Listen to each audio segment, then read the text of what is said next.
Eu orei pelo Lula porque a Frente Parlamentar Evangélica, o Lula estava sancionando um projeto nosso, de um dos nossos parlamentares, que transformava o dia 9 de julho como o dia da música gospel.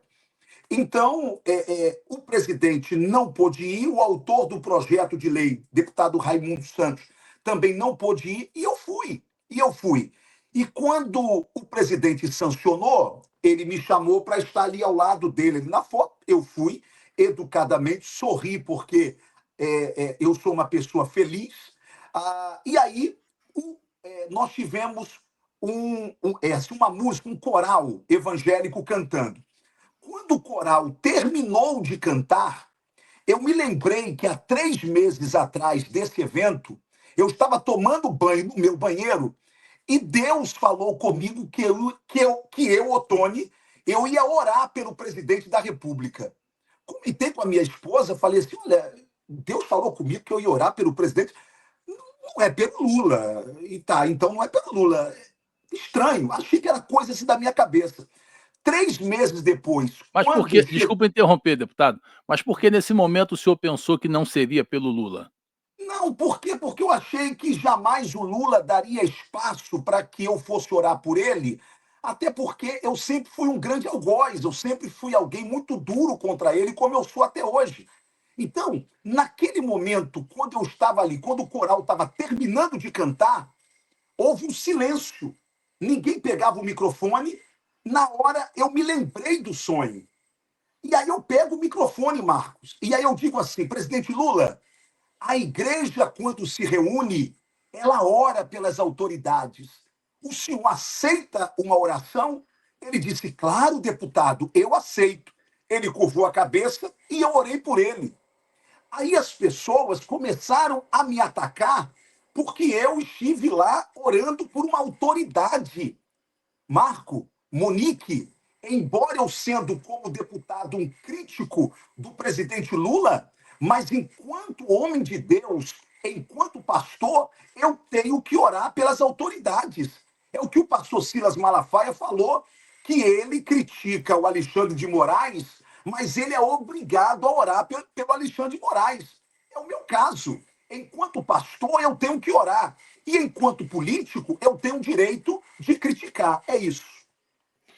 Deputado, eu queria justamente tocar nesse assunto com o senhor, sobre o senhor ser pastor, e o senhor realmente faz duras críticas ao presidente Lula no seu Instagram, as postagens, a gente vê isso. O senhor falou, por exemplo, só para citar alguns posicionamentos do senhor, Tá? o senhor escreveu no Instagram que o maior escândalo de corrupção do INSS tem nome, PT, tem número, 13, e tem comando, governo Lula.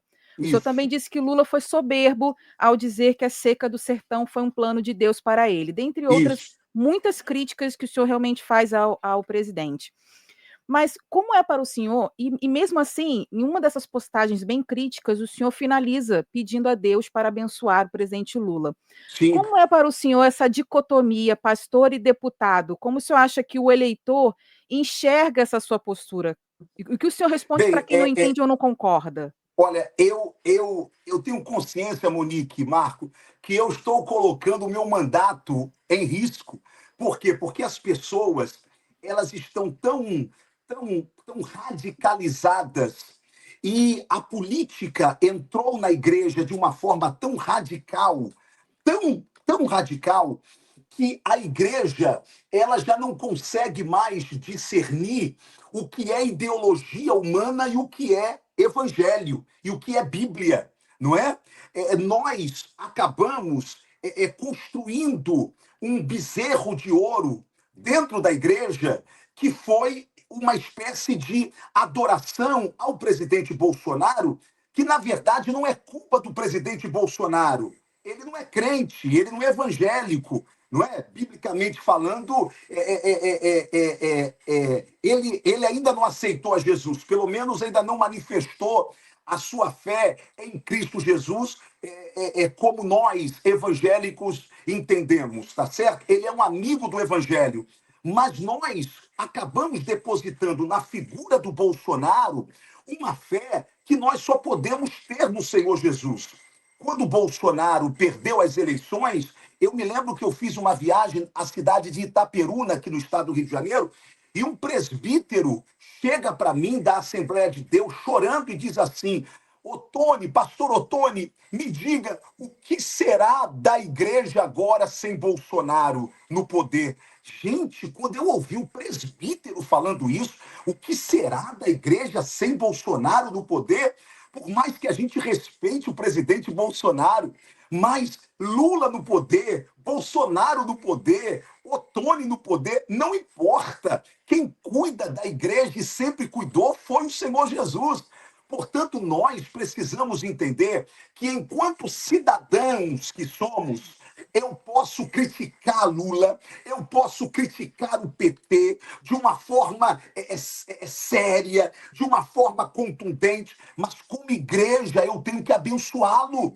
Como igreja eu tenho que orar por ele. Se você é evangélico e não consegue orar pelo Lula, você tem que rever o seu evangelho. Ah, mas eu não gosto dele. Mas a Bíblia manda que nós oremos pelos nossos inimigos. Jesus falou isso. Então, é por isso essa dicotomia. O Ottoni, enquanto pastor, tem que seguir o que a Bíblia diz. O Ottoni, enquanto deputado, enquanto parlamentar de oposição a este governo, vai criticar duramente. Agora, se a população, na sua maioria, entende isso ou não, bem, as urnas irão dizer daqui a 1 ano e meio, quando eu colocar novamente o meu nome. Agora, eu prefiro perder o mandato de deputado federal do que de perder a minha consciência cristã. E sabe por quê, Monique? E sabe por quê, Marco? Por uma coisa simples. O meu chamado é pastoral. Eu ainda pastoreio igreja e não vou abrir mão disso. A política na minha vida é uma missão. Missão é passageira, chamado é eterno. Então eu não troquei o meu chamado pela minha missão. E a maior prova é essa. Eu oro pelo presidente Lula, oro pelo Alexandre de Moraes, que mandou a Polícia Federal ir na minha casa, que me tirou as redes sociais durante 2 anos, porque essas pessoas são autoridades, querendo ou não querendo, e eu preciso orar por elas.